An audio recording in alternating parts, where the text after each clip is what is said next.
여러분 반갑습니다. 오늘도 새벽 돌베개에 나오신 모든 성도님들을 주님의 이름으로 환영합니다. 주님께서 새로운 하루를 우리 모두에게 이렇게 선물처럼 주셨는데요. 오늘도 하나님이 주시는 요한계시록 말씀 묵상하고 또 이 말씀으로 이 하루도 잘 살아가는 우리 모두가 되면 좋겠습니다. 오늘 우리에게 주시는 하나님의 말씀은 요한계시록 14장 14절로 17절까지의 말씀입니다. 또 내가 보니 흰 구름이 있고 그 구름 위에는 인자 같은 분이 앉아 있었습니다. 그는 머리에 금 면류관을 쓰고 날이 선 낫을 들고 있었습니다. 또 다른 천사가 성전에서 나와서 구름 위에 앉아 있는 분에게 큰 소리로 외쳤습니다. 낫을 대어 거두어 들이십시오. 땅에 있는 곡식이 무르익어서 거두어 들일 때가 되었습니다. 그러자 구름 위에 앉은 분이 낫을 땅에 휘둘러서 땅에 있는 곡식을 거두어 들였습니다. 또 다른 천사가 하늘에 있는 성전에서 나왔는데 그도 역시 날이 선 낫을 가지고 있었습니다. 아멘. 오늘은 요한계시록 14장의 말씀을 갖고 무르익어 가야 합니다. 무르익어 가야 합니다. 라는 제목으로 함께 하나님 말씀을 나누도록 하겠습니다. 오늘 본문은 또 내가 보니 라고 하는 말로 시작합니다. 이는 이제 새로운 환상이 시작되었다는 바로 그런 뜻이지요. 사도 요한은 구름에 앉아 계신 인자 같은 이를 보게 됩니다.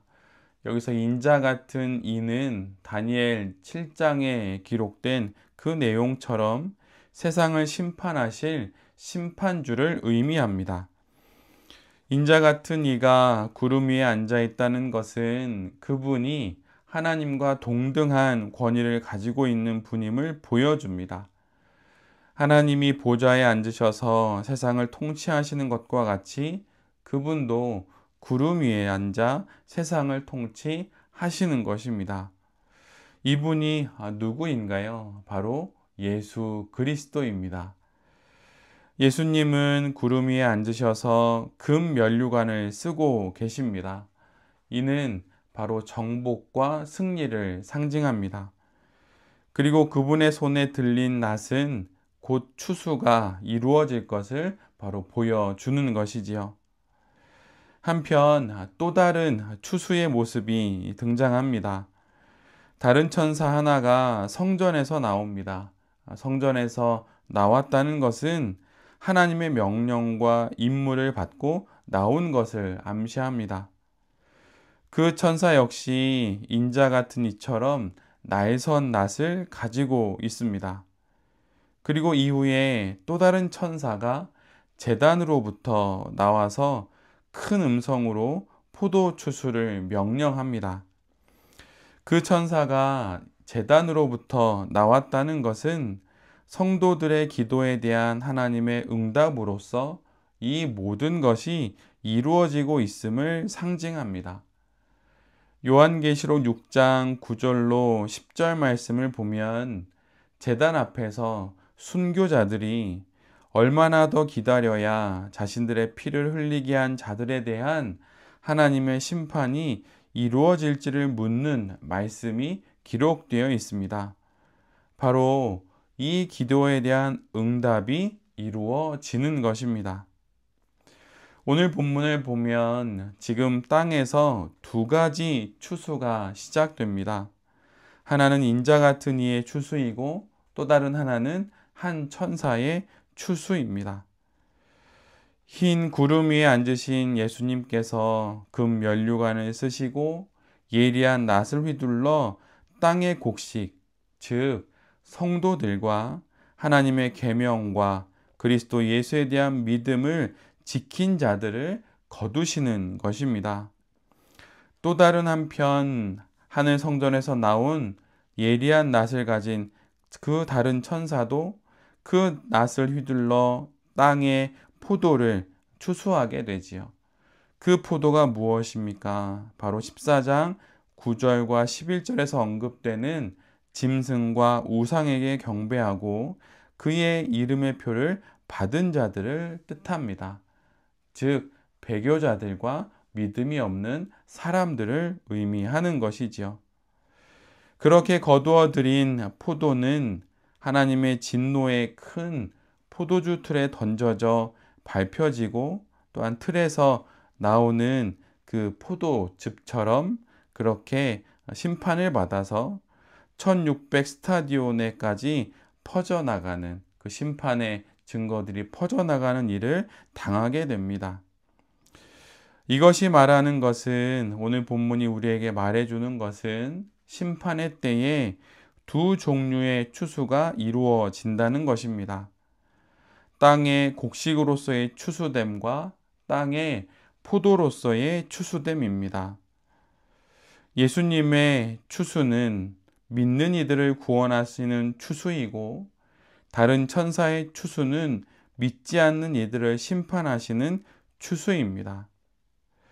추수의 때는 이처럼 반드시 임하는 것이고 구분되어 이 땅 가운데 펼쳐지는 것입니다.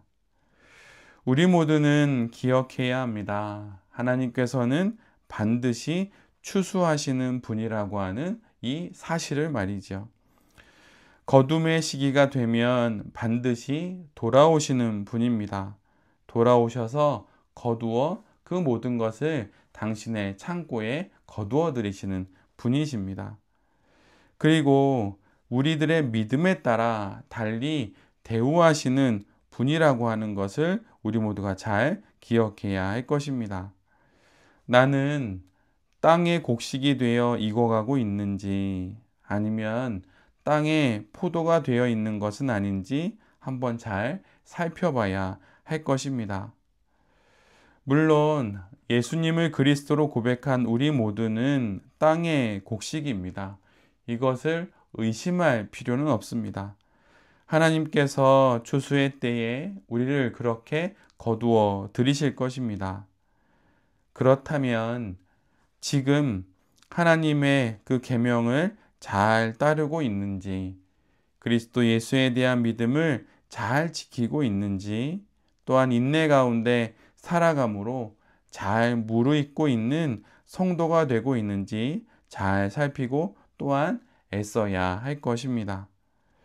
하나님의 추수의 때를 잊고 살고 있는 것은 아닌지, 하나님의 거두심의 때가 없을 것처럼 그렇게 살고 있는 것은 아닌지 돌아보면서 더 잘 익어가는 성도가 우리 모두가 되어야 할 것입니다.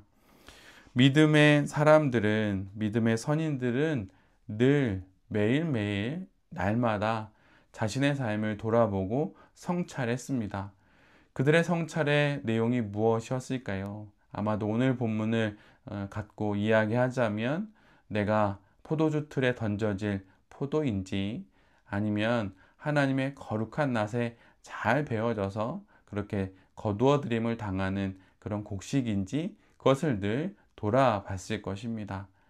잘 살펴보아 부족한 것이 있다면 그것을 잘 보완하면서, 또한 갖지 않아야 할 그런 성품과 또 습관들이 있다면 그것을 제하면서 이 땅에서 거룩한 곡식으로 거두어들임을 당할 수 있도록 그렇게 애쓰며 살기 위해 성찰했을 것입니다. 우리 모두의 날마다의 인생이 그런 인생이 될 수 있도록 더욱 애쓰는 우리 모두가 되어야 할 것입니다. 성숙하고 성장하는 성도가 되기 위해 노력하고, 가정에서나 교회에서나 하나님 앞에서나 그렇게 성숙한 성도로 잘 무르익어 갈 수 있는 우리 모두가 되어야 할 것입니다. 새벽 돌베개의 모든 성도님들과 또 이 말씀을 전하는 제 자신이 말씀과 기도로, 찬양과 예배로, 또한 믿음의 신실한 행동과 삶으로 그렇게 거룩하게 무르익어가는 하나님의 곡식이 될 수 있기를 간절히 기도드립니다. 아멘. 기도하겠습니다. 주님, 무르익은 곡식이 되게 하여 주시옵소서. 오늘 본문의 내용처럼 하나님의 계명을 잘 지키고, 하나님의 말씀을 가까이 하고, 예수 그리스도에 대한 믿음을 더욱 깊게 갖고 인내 가운데 성숙된 성화된 삶을 살아가게 하여 주시옵소서. 일신일 일신 우일신하게 하여 주시옵소서. 무르익은 삶의 끝을 위해 오늘도 새롭게 그렇게 살아 무르익게 하여 주시옵소서. 몸도 맘도 무르익게 하시고 당신의 기쁨이 되어서 당신의 거룩한 그 낫에 거두어 드림을 당하는 그런 인생이 되게 하여 주시옵소서. 이 모든 말씀 예수 그리스도의 이름으로 기도드립니다. 아멘.